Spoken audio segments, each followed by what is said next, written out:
Who am I? Obviously I'm Shane, and I work for Southwest Sydney Institute of TAFE. So that's our boundary, 9 colleges, 70-something thousand students, 3,000 staff, about 700 courses that we deliver. So pretty huge, pretty big footprint of where we exist. Our people come from everywhere, but that's kind of, within there is our 9 colleges. I work in a place titled Innovation and Technology Enhanced Learning Unit. There are 3 of us, and our goal is to help the 3,000 staff work with the technology, and more so, bring them into the online space. So if it's broken, look, we could fix it, but that's IT, but we'll help you use it, whatever it is. So what are we here for? Why is it a resources last strategy? So these are broad brushstrokes, obviously. You know, it depends. Context is everything, especially when you're working with so many people across so many discipline areas. So broad brushstrokes, you know, if I was actually getting down to it with the people, you know, there's all those little intricacies that happen. Changes upon the vet sector, massive change. Our whole funding model changed next year to pretty much we get paid when a student completes their course. That's what it sounds like. 99%, that's what it's going to be. So our whole world has changed. Also, I don't mind this at all.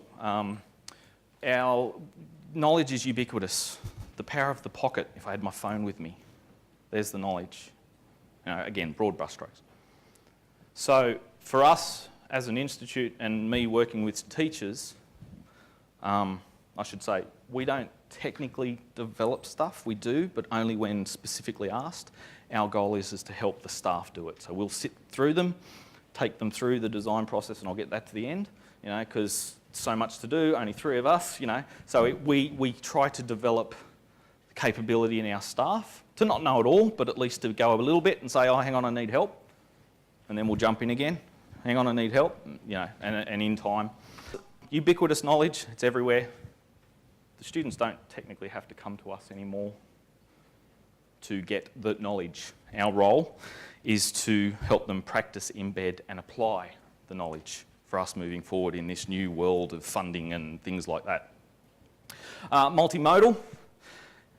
Our customers now, because the money, very quickly, the students bring the money to us. If they don't choose to come to us, they go somewhere else and we don't get that money. Previously, we got a bucket of money from the government and said, here you go, pretty much do what you want, that's your budget, as long as you spend it, go for it. So now it's flipped. So our students and customers, really, are wanting different modes. Online, blended, face-to-face, college-based, whatever it is. At the moment, we are unfortunately still a very highly college-based world. We have our pockets, but really it's still, hey, listen, I want to do this course. Well, you've got to come to the college and we lose that customer. For our teachers, this is a bit of a struggle too. I'm a builder by trade. I was a carpenter, a builder, I started an online course and now I'm here where I am. And I know what it takes to be a builder in the marketplace. Well, I believe I do anyway, I haven't done it for 15 years. Unfortunately, industry tells me what I have to teach the students. Outside of that, we're not funded for. So for a teacher who's been the font of knowledge to all of a sudden be told, hang on a minute, you know, you can't teach that, or it's not our role to teach that, and if they want that, they're going to have to pay commercial money for. These training packages is a real, like, you know, for me it's no big deal, but for them, technically it can be a bit of a problem when we're paid on completion. So, and we're also called to produce work-ready people. Not so much people who have knowledge on how to work, but people who are ready to hit the ground running, bang.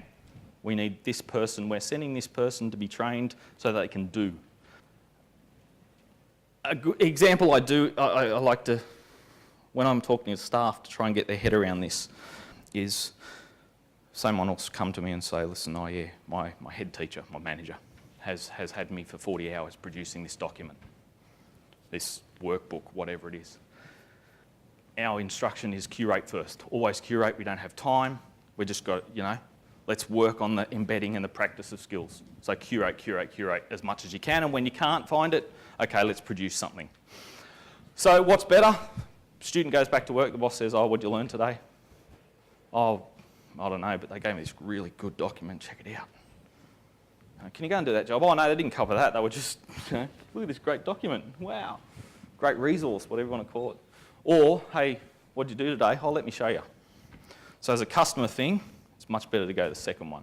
Practice, embed, apply knowledge, not necessarily be the font of knowledge to try and, what I say impacts 15 people, because it's never going to happen.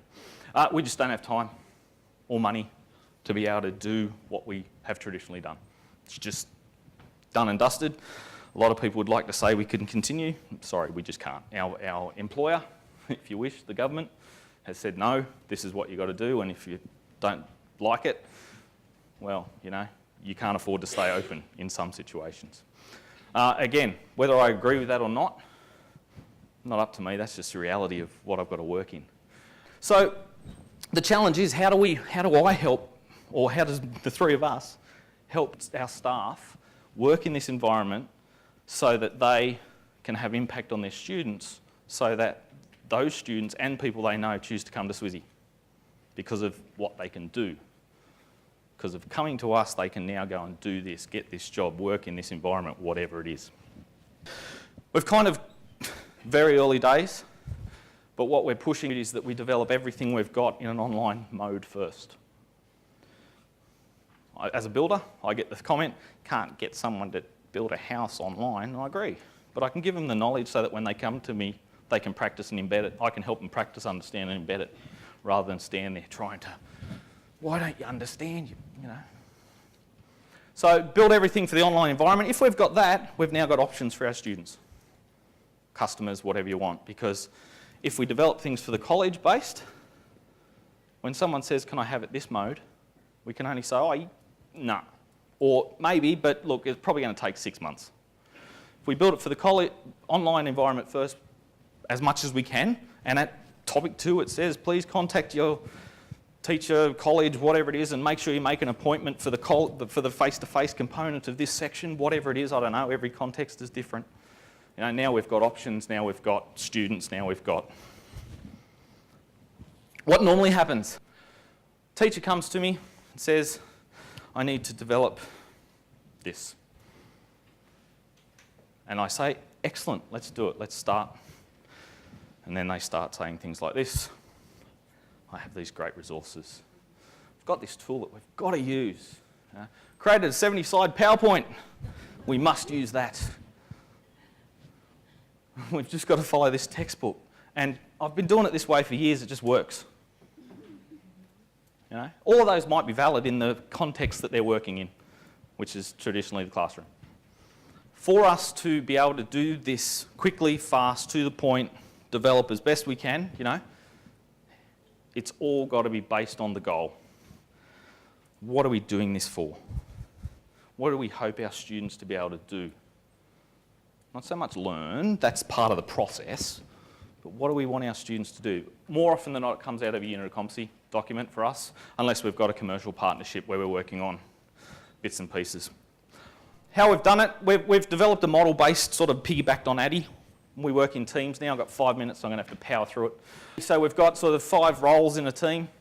We've got an assessor role, designer role, resource role, the facilitator and evaluator. So as a group of people, we go, here's our certificate 3 in shoelace tying, which is always a good example, which turns pear-shaped very, very quickly, every time.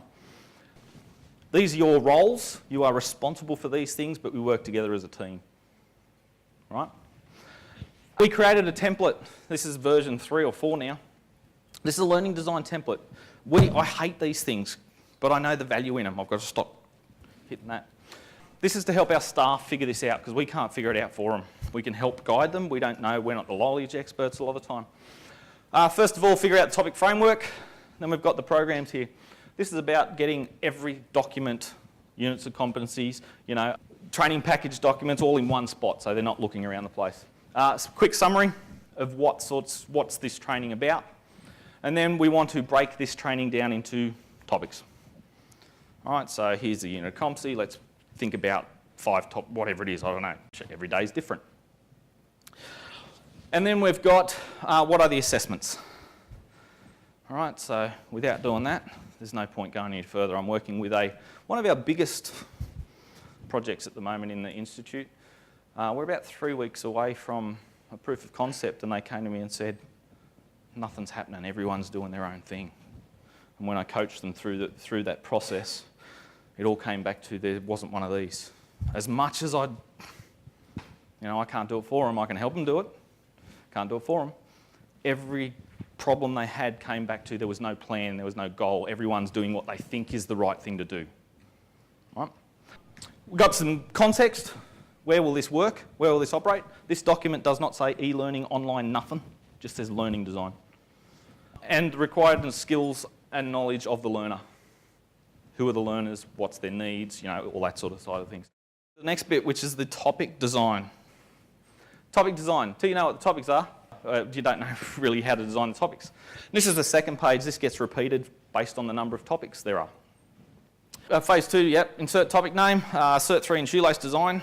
Types of shoes. Topic 1. Expected goals. They must be able to demonstrate the difference between leather, synthetic, joggers. Well, no, it's not kind of the same. Instructions. Give them something to do. Give them something to read, give them something to watch if possible. Something to do, something to watch, something to read. You've pretty much got everyone covered. We've got a bit on Bloom's level, identifying. So here we're starting to ask the designer or the teacher. We work with them to do this until they know how to do it, and then they can step on by themselves. Start to think about where the stopping points are. Little prompters. Down the bottom we've got the activities. What activities are we going to get them to do? And then finally, what resources are we going to use? Problem is, people start here and they go round and round and round and round and round and, oh, hang on, we hadn't thought about that.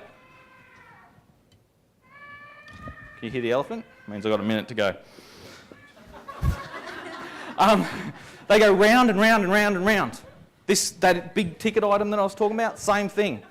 That's my timer. I use it at uni. I teach at uni too, and that's always a good laugh because you've got 5 minutes and we'll wait for the elephant. Resources, round and round, pain, suffering, because, oh, we hadn't thought of that, and, oh, hang on. Or, here's what I'm supposed to be doing, the resource is doing this. No, hang on, that doesn't count anymore. In fact, I tell most people, forget everything you've ever used or done. Let's start on the plan first, and then if that's appropriate and applicable to what your outcome is, we'll use it. Otherwise, disregard it until this point. And this changes, obviously. Once you start implementing it, it changes. Last page is a whole bunch of ideas to get our people thinking. There's tons there. Key points, goals, outcome is the focus. If you do not know what you're trying to do, don't start until you do, because it's just waste of money, time, frustrating, just, oh. Don't work on resources till you know what you're doing. Just, like I said, disregard everything you've used until you know what you're doing, because it's either going to be too much, inapplicable, or if it's okay, probably got to strip a whole bunch out anyway. So what happens is people tend to teach to the resource. Here's the resource. Forget the goal. Here's the resource I'm going to use. I'm going to make sure that they can do everything in that resource. Stick to your goals, create a learning design and reference at every stage. So our learning design is our plan. I've been doing this for a long time. I still do that. Learning design. Because I think I know it and then I start stepping it out and going through the process. Much faster to do in a Word document than we use Moodle, or at uni I use Blackboard. Man, there's 5 minutes to get something, 5 seconds on a Word document to make a change. Once you know, that's not my elephant. My elephant doesn't say sorry something. All right, that's it.